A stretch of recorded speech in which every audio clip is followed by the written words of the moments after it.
There is a lot of trolling on the internet. There's so much trolling that I think many of you expected me to come out with an apology video the next day after my video that mentions the name of NinaAndRanda, saying, hey guys, don't take it too seriously, just joking around, I'm trolling, here's my apology. And the truth is the exact opposite. That video expresses really sincere concerns on my part. I'm sincerely concerned that a whole bunch of prominent figures in veganism as a political movement are leading the movement in a bad direction. I'm sincerely concerned not just about bikini models.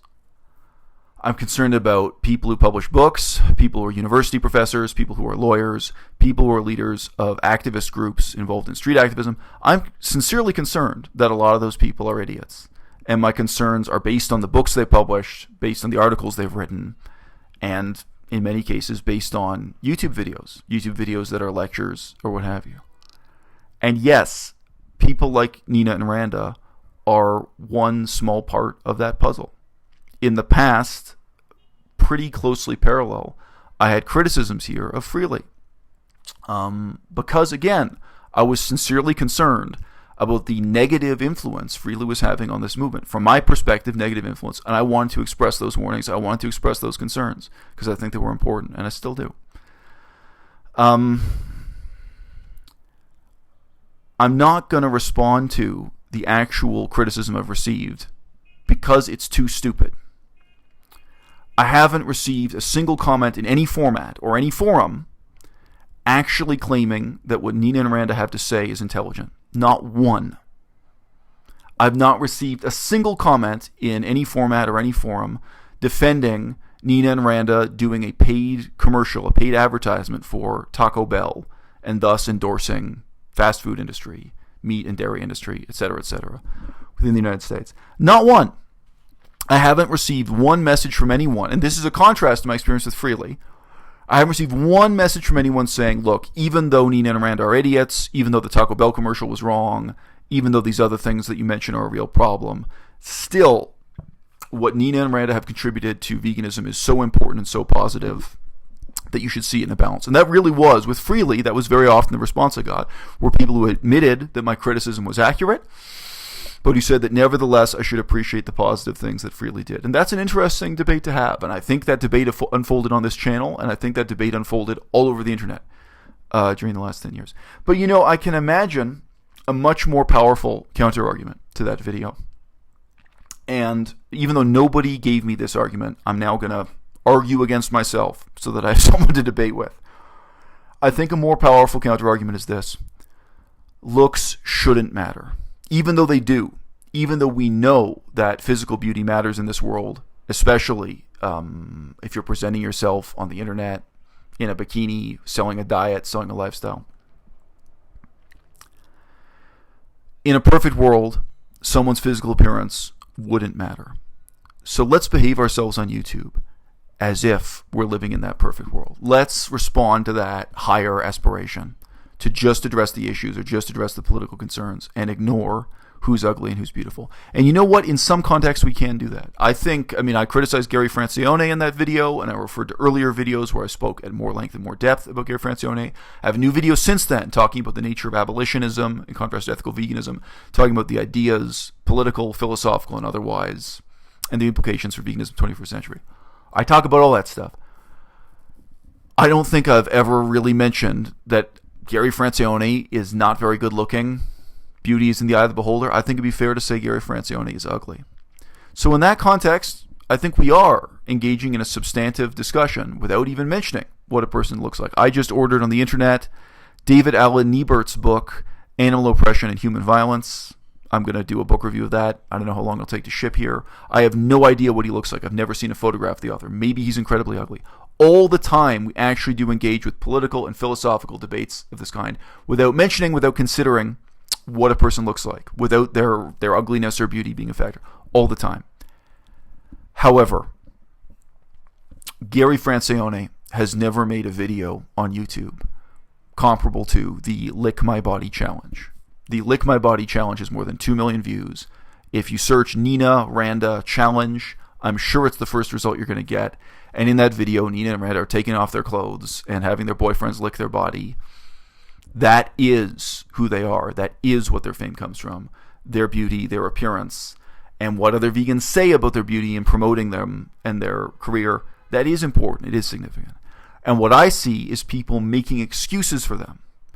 Making excuses for what they say about politics, making excuses for what they say about ethical veganism, what they say about cruelty-free lifestyle, these other foolish things they say, on account of their beauty. So then the line of argument I'm dealing with really is the following.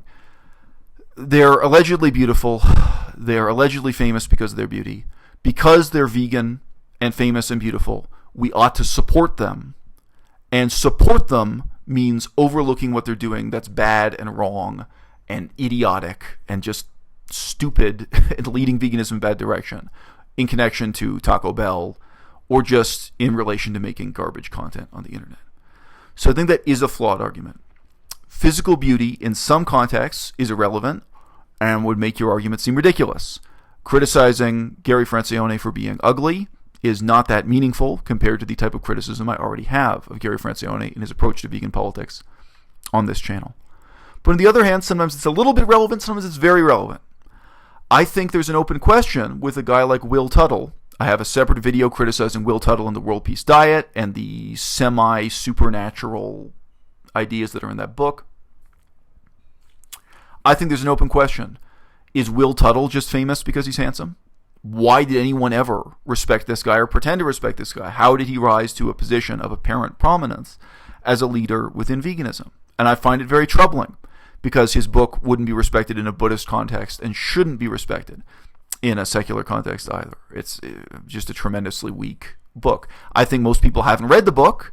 I think they have seen his face, maybe his beauty, maybe his physical appearance, maybe how handsome he is. Maybe that is actually a huge factor we have to talk about, right? But definitely in the case of someone like Freely, her prominence, her role, her claim to fame, even her claim to authority, her claim to why you should take her opinion about nutrition seriously, is utterly based on her physical appearance. And I'll tell you something I said years ago about Freely, but I have met Freely in person. I have seen Freely face to face in Thailand. We didn't talk. You know, it's true. She has a striking midriff. That one part of her body is unusual. It's striking. When you meet her in person, and she very often wears clothes that leave her midriff bare, she has a striking midriff. I do not think Freely could have had a career as a runway model. I don't think if she walked into a modeling agency as a fitness model or as an aspiring actress or as an aspiring, I don't think she ever could have had that kind of career. Life is unfair. It's not a criticism. But it's completely true. You can meet and talk to people on the internet who really came to trust Freely, who really came to take her pseudo-scientific medical advice about diet and exercise and lifestyle seriously, entirely because of her physical appearance. And I can remember Freely herself saying many times that her credentials don't come from a university. Her credentials are her body. She has said that. I'm only slightly paraphrasing. She has said, it's my body, and it's how effortlessly I maintain this body. Those are my credentials. That's why you should trust me. That's why you should take it seriously. And in a sense, she's being honest, because I think that's true. Her claim to fame, the reason why she was taken seriously, is her body. And I think we're now dealing with the legacy of not only terrible health advice, terrible health and diet advice, terrible weight loss advice, but terrible political advice. Because in the last 2 years, last 5 years, Freely and Durian Rider have been influential politically. Their model of lifestyle activism, their model of promoting the permanent vacation, their model of glorifying a life without responsibility, of self-indulgence, of self-distraction, of self-infatuation, their idea that what you need to do is get on the internet and show people how happy and healthy and beautiful you are and how vibrant and happy and rewarding the vegan lifestyle is, that's the way forward for veganism. It was a tremendously influential political idea. And I think within the last 1 year, we've seen that political ideology start to disintegrate. We've seen cracks. And maybe it still is disintegrating. And maybe the prominence of people like NinaAndRanda today is a legacy of that paradigm that's now piece by piece falling apart. Maybe not. Maybe it's always going to be with us. Maybe there's always going to be another Freely and another NinaAndRanda coming up again and again. I don't know. I can live with that. In closing, I just say again, I do not offer these critiques for no reason. All these people can change. I have had vegans thank me for the profound impact my videos had on their lives. I've had people thank me because they became vegan because of my videos also, people who converted to veganism. But most of my impact is on people who already were vegan. I've had people tell me they decided to go back to school, to enroll in college, in university, directly because of the influence of my videos. I've had people email me and not just tell me that, but ask my opinion on exactly what major they're enrolling in college when they decide to go back to college. I've had people email me and tell me about how they reorganized their own activism, either as an individual or as a group, how they reevaluated their strategy and tactics, short-term, long-term, how they're going to make an effective impact in the world. The criticism I engage in on this channel, it's not trolling. It's also not pointless. It has real outcomes in people's lives. And even someone as hardened and cynical as Freely, even someone with such a strong financial incentive to sort of live a lie, etc., even Freely can change. And on the contrary, when you look back at the last 2 years, maybe you'd have to say it's impossible for Freely to stay the same. You know, we've seen tremendous change in who she is and her practice of preaching veganism. People are going to change. I don't know if Nina and Randa are going to change. Most people who are idiots stay idiots because of the choices they make. They choose to live like an idiot, and it's not a choice they make once. They choose day after day.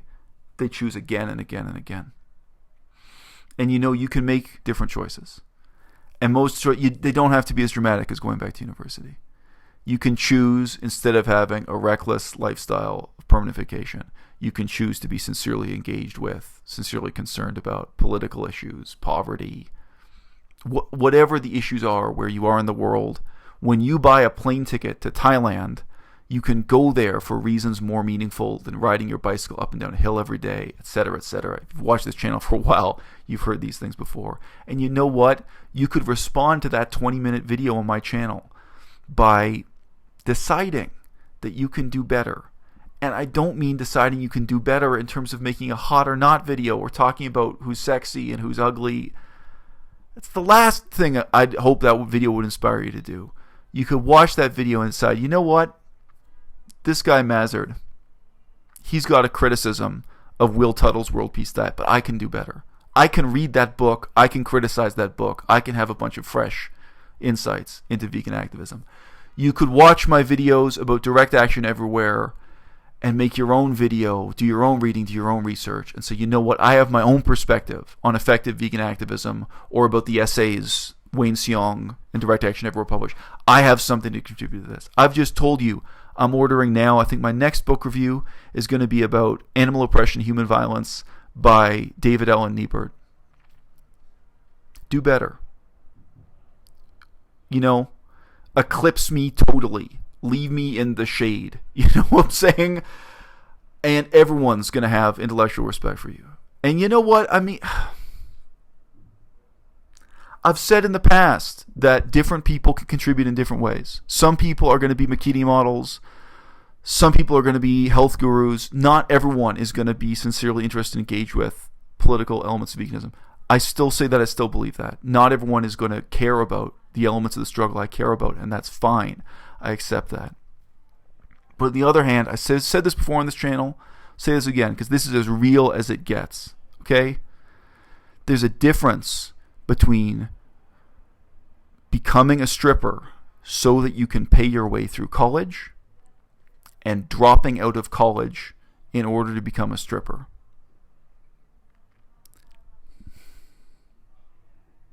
When I express concern about people who I see on the internet who just seem to me complete idiots and to be celebrating that idiocy, and I see thousands of other people celebrating that idiocy, and the excuse is that they're beautiful, and my perspective is they're not even beautiful, yeah, I got something to say about that. And you know what? I think, you know, their father, who's also a public figure here, Jeff Nelson, I think he should feel deeply ashamed. I think he should feel concerned. Not so much because you're looking at that video, the Lick My Body Challenge in isolation, not just because the footage of them in bikinis is being looked at there in isolation, but because it is part of a package. It is part of a parcel of celebrating a meaningless, stupid life of self-indulgence. And it's a life in which this kind of idiocy is being treated as if it's intelligent and witty and insightful and positive and good for veganism, when it's not. And I think that most people stop being idiots when they choose to stop being idiots, when they choose they're going to take themselves more seriously, and when they choose to take, social reality, real problems in this world more seriously. In the same way that most people get engaged with veganism, animal rights, and ecology when they choose that they want to become good people.